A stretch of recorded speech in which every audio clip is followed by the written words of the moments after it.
ভোটের দিন সকাল 6টা থেকে সন্ধে 6টা পর্যন্ত এলাকার বাইরে যেতে পারবেন না প্রার্থীরা। প্রার্থীদের জন্য নির্দেশিকা জারি করে জানিয়েছে নির্বাচন কমিশন।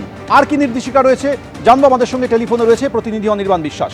অনির্বাণ, দেখো সময় যেটা জানতে পারছি যে নির্বাচন কমিশন সূত্রে কিন্তু জানানো হয়েছে যে প্রথম দফার যে নির্বাচন আগামীকাল রয়েছে, সেই নির্বাচনের সকাল 6টা থেকে ভোট শেষ না হওয়া পর্যন্ত নিজের নিজের বিধানসভা এলাকার বাইরে বেরোতে পারবেন না কোনো দলের কোনো প্রার্থী, এমনটাই কিন্তু নির্বাচন কমিশন সূত্রে বলা হচ্ছে। এবং শুধু তাই নয়, ভোট চলাকালীন নিজের বিধানসভা এলাকাতেই থাকতে হবে সব প্রার্থীকে।